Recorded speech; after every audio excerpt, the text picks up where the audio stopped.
Hello guys, hello. Para to sa lahat ng mga Leo.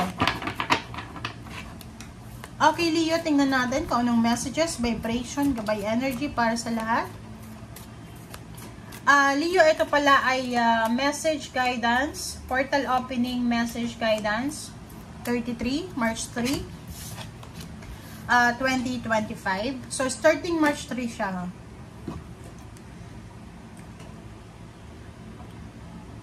Wow. Leo.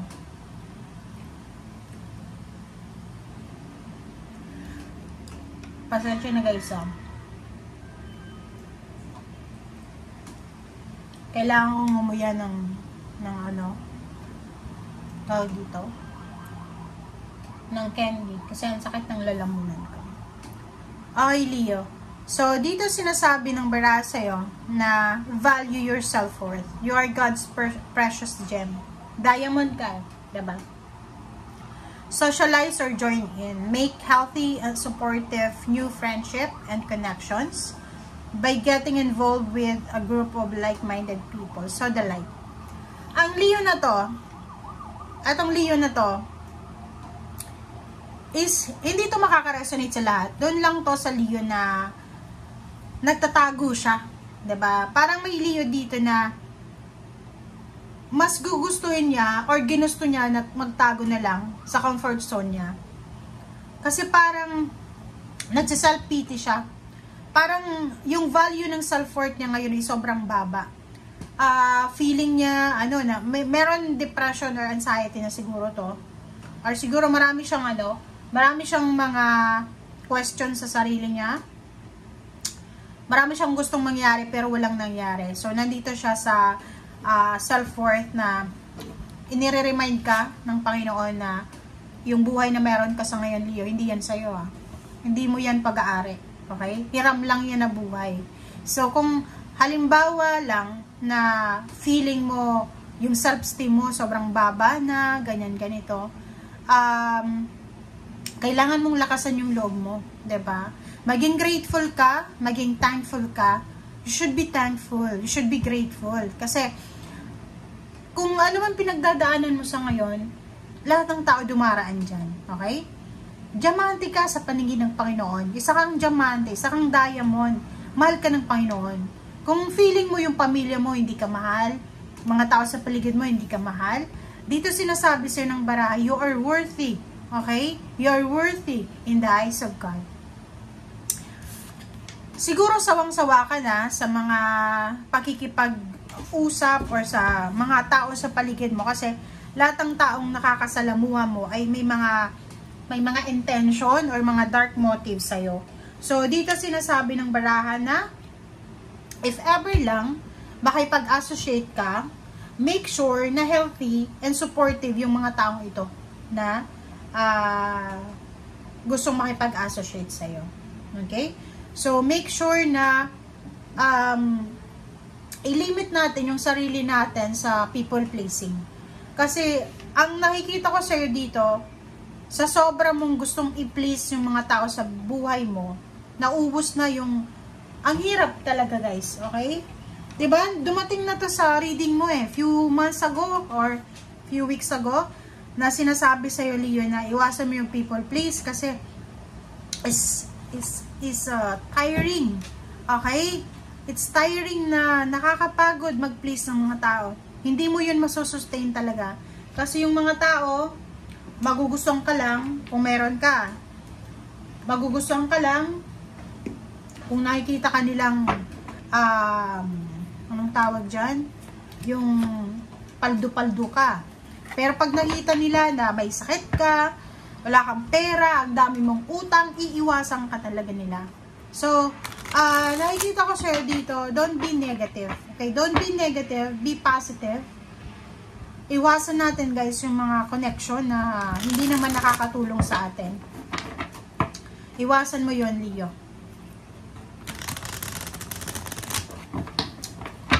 Nakikita ko kasi dito, yung diamond na to, napaka-ano na to, emotional Yung diamond na yan is feeling niya lahat ng taong nakakasalamuha niya, hindi sila dapat pagkatiwalaan. Basta sinasabi sa'yo dito ng baraha Leo na maging totoo ka lang sa kung ano ka. And lahat ng yan babalik sa'yo. Ma-attract mo lahat ng tao, sitwasyon, pagkakataon na para sa'yo. You don't need to impress anyone. Yun lang.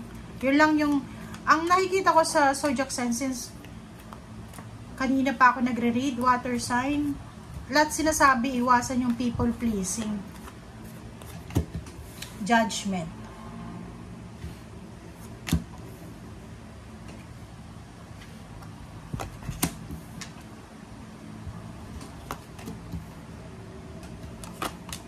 Alright. Wow.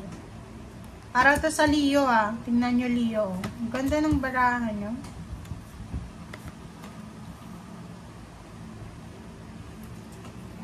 Okay. Leo.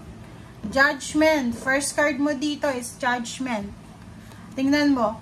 Itong Judgment na to, kung makikita mo merong lalaki, babae, may anak. So, sinasabi ng baraha, isang buong pamilya to. Okay?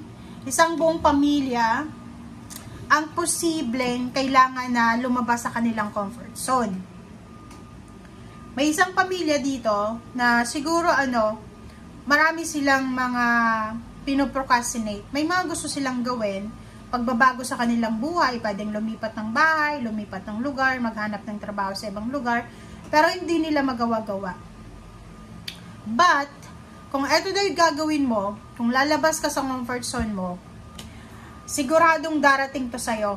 Isang emotional fulfillment, happiness, emotional satisfaction, ang mararamdaman mo.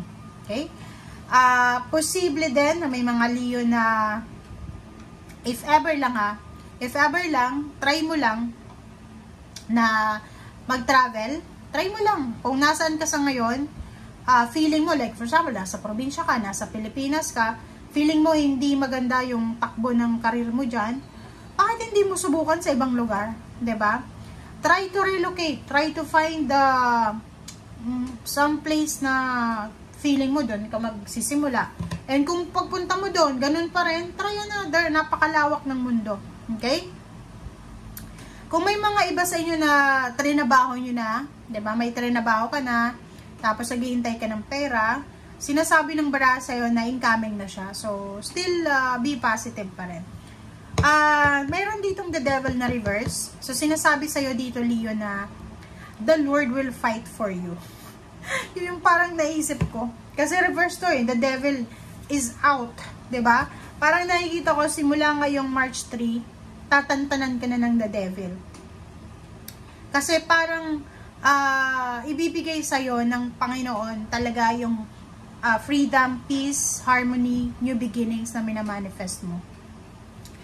Sa usaping pera, sinasabi ng baraha sa'yo dito, wala kang dapat problemahin sa pera kung, 'di ba? May condition dito kung mahawakan mo tong perang to. Maraming pera na papasok sa buhay mo, Leo. Kung iiwasan mo yung bisyo mo. Okay? Ano bang bisyo? Huwag nating sabihin na yung bisyo, yung pag-inom lang, alak, or anything na masama. Alam mo ba yung pag-shopping din, online shopping or physical, bisyo din yan, guys. Yung pagbili ng mga pag-hoard, bisyo din yan, Yung sobrang pagkain, sobrang pagbili ng mga beauty products na hindi naman kailangan, bisyo din yan, So, dito sinasabi sa'yo na ang portal na pwedeng pumasok sa buhay mo is, for example, lilipat ka sa bagong bahay, bagong lugar, bagong trabaho, may kakasal, may reunion, may perang darating, may mahawakan kang pera, may pupunta ng ibang bansa, may emotional healing, may emotional freedom. So, tingnan mo dito, 'di ba? So, sinasabi sa'yo dito ng baraha, Leo, na eto, na darating sa'yo, ay kumbaga,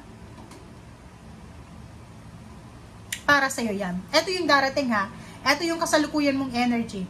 Yun nga yung sinasabi sa'yo na, Leo ka strong individual ka Bakit ka nakakaramdam ng ganyang klaseng pag-aalala? Okay?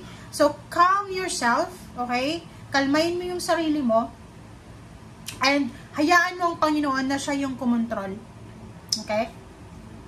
Wala tayong ano dito wala tayong power dito sa mundo para kontrolin ang sitwasyon. Ang magagawa natin, kontrolin ang ating emosyon. Yun lang. Okay? Thank you guys. Bye!